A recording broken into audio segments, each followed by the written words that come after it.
Hello दोस्तों, good evening all of you. तो कैसे हो आप लोग? मैं आपका दोस्त आलोक और आज हम मिल रहे हैं एक नया वीडियो लेक्चर टॉपिक के साथ। आज का जो टॉपिक होने वाला है दोस्तों, ये है इंट्रा आयोटिक बलून पंप।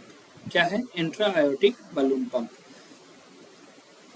तो ये जो है, आप ऊपर जो मशीन देख रहे हो, ये क्या है? ये कंसोल सिस्टम है जिसके थ्रू जो है इंट्रा आयोटिक बलून पंप जो है हम इंसर्ट करते हैं। तो चलिए जानते हैं होता क्या है।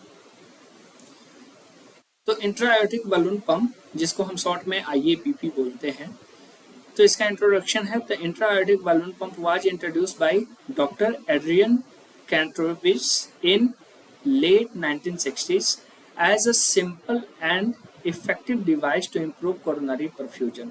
तो हमारा जो मोटिव है वो क्या है दोस्तों? क्यों हम ये पेशेंट में जो है वो इंट्रा-आयोटिक बलून पंप जो है हम यूज कर रहे हैं, ताकि हम कोरोनरी परफ्यूजन को बढ़ा सके। क्या कर सके? कोरोनरी परफ्यूजन को हम बढ़ा सके। मैं कलर चेंज कर लेता हूँ, ब्लैक कलर हो गया है लगभग सेम। ठीक है दोस्तों, तो कोरोनरी परफ्यूजन को हमें क्या करना है? इन्हांस करना है। इसलिए हम क्या कर रहे हैं? इंट्रा आयोटिक बलून पंप हम यूज कर रहे हैं। It is most commonly use from mechanical circulatory support because of its easy insertion and effective haemodynamic support. क्या करता है ये? इफेक्टिवली हीमोडायनेमिक सपोर्ट करता है और इंसर्शन भी इसका इजी है। नेक्स्ट है, initial used mainly in cardiac surgery patient।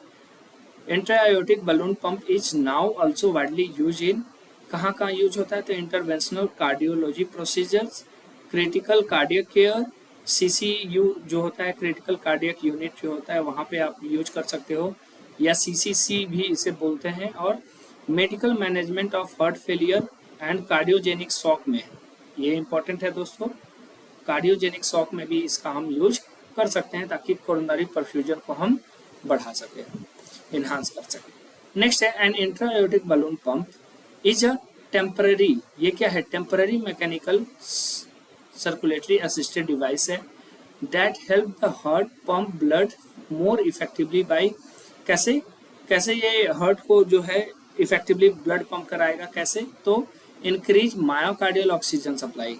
जो हार्ट के मसल होते हैं मायोकार्डियम में जो है, मायोकार्डियम में जो है वो O2 सप्लाई को ये क्या करेगा? बढ़ाएगा। और डिक्रीज मायोकार्डियल ऑक्सीजन डिमांड, और जो मायोकार्डियल ऑक्सीजन डिमांड है, डिमांड को क्या करेगा? ये रिड्यूस करेगा। ठीक है, तो ये जो है इंट्रा-आयोटिक बलून पंप डला हुआ है, ये आपका जो है लेफ्ट सबक्लेवियन आर्टरी के थ्रू डला हुआ है। आपको दिख रहा है ये डिसेंडिंग आयोटा है, आपका डिसेंडिंग आयोटा, और ये डिसेंडिंग आयोटा में ही डला हुआ है, लेकिन ये डला हुआ है आपका फीमोरल आर्टरी के थ्रू, फीमोरल आर्टरी के थ्रू। ठीक है, तो आप ये देख सकते हो।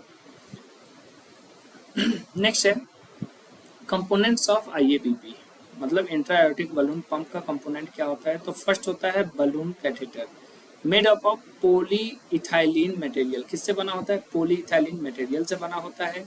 Mounted on a long catheter.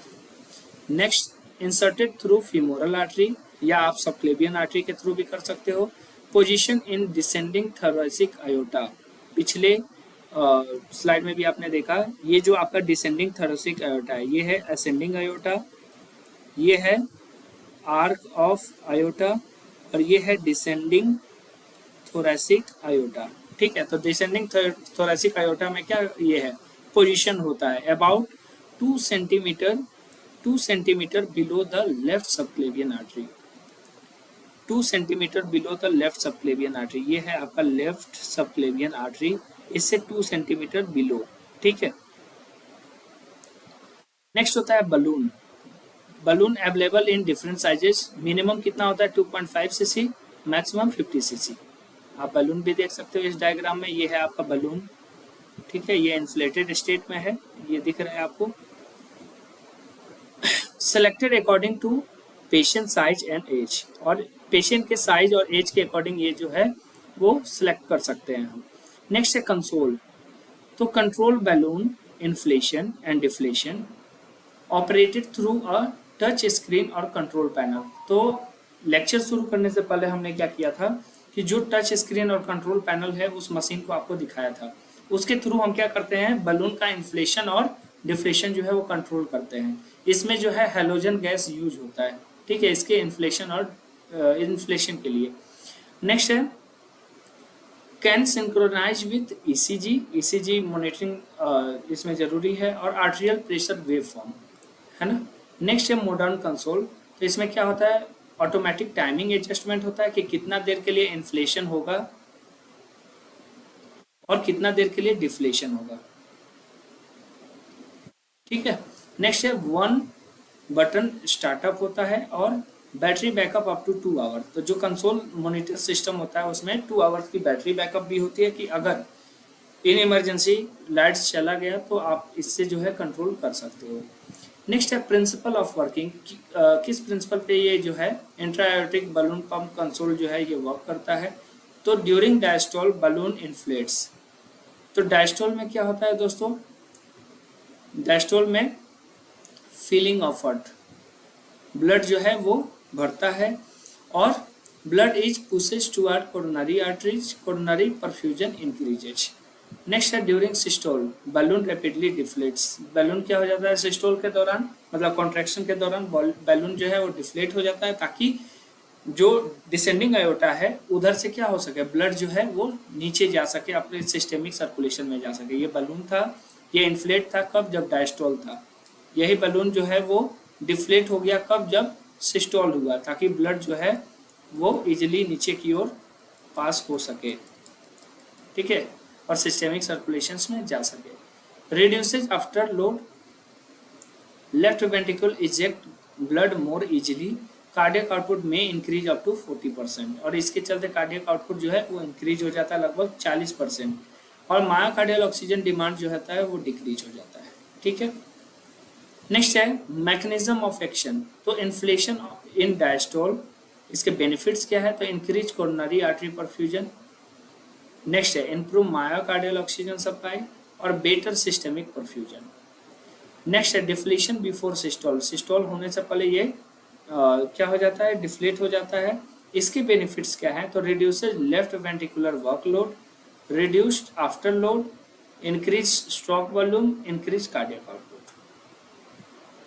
Next है इंडिकेशन ऑफ आईएबीपी, कब यूज करेंगे दोस्तों, तो first of all cardiogenic shock में, specially after acute myocardial infection और severe hypotension not responding to drug. अगर पेशेंट को सीवियर हाइपोटेंशन हो गया है और कोई भी हाइपरटेंसिव जो आप क्या कर रहे हो, ड्रग दे रहे हो जो हाइपरटेंशन कराए, तो अगर वो ड्रग को रिस्पॉन्ड नहीं कर रहा है तब आप क्या करोगे, आईएबीपी जो है वो यूज करोगे, इंट्रा आयोटिक बलून पंप जो है यूज करोगे। नेक्स्ट है एक्यूट मायोकार्डियल इन्फेक्शन, इसमें क्या होगा, तो हीमोडायनेमिक इनस्टेबिलिटी होगी, मैकेनिकल कॉम्प्लिकेशन होगा, failure to wean from cardiopulmonary bypass, है ना। कार्डियोपल्मोनरी पेशेंट को कार्डियोपल्मोनरी बाईपास सिस्टम पे रखा था, इस पे भी लेक्चर हो गया है दोस्तों, पल्मोनरी परफ्यूजन का एक लेक्चर जो डला हुआ है, आप जाके देख सकते हो। Difficulty separating from cardiopulmonary bypass after cardiac surgery, तब जो है आप क्या कर सकते हो, इंट्रायोटिक बलून पंप उसमें यूज कर सकते हो। नेक्स्ट है refractory heart failure, severe ventricular dysfunction और कार्डियोमायोपैथी और वायरल मायोकार्डाइटिस में इसका यूज आप कर सकते हो। तो आज के लिए इतना ही दोस्तों, मिलते हैं नेक्स्ट लेक्चर में, क्योंकि इसका बहुत ज़्यादा लेक्चर पड़ा हुआ है, बहुत ज़्यादा लेक्चर जो है वो बाकी है, और इसमें जो है ये लेक्चर ऐसे 40 to 45 मिनट्स का हो जाता, लेकिन हम लोग ये प्रयास करके चल रहे हैं कि आपको जो है 10 to 15 मिनट का लेक्चर मिले, क्योंकि बहुत लंबा लेक्चर आप लोग नहीं देख पा रहे हो, कई दोस्तों का कमेंट आया था। और अगर आपको एक ही वीडियो में पूरा लेक्चर चाहिए तो आप हमें कमेंट करके बतला सकते हो, उसके लिए भी हम जो है वो प्रयास करेंगे। और यदि कोई आपको टॉपिक पढ़ना भी है तो उसके लिए भी हम लोग प्रिपेयर करेंगे। आई होप आप अच्छे होंगे, और मिलते हैं नेक्स्ट वीडियो में नेक्स्ट टॉपिक के साथ। तब तक अपना ख्याल रखें, बाय।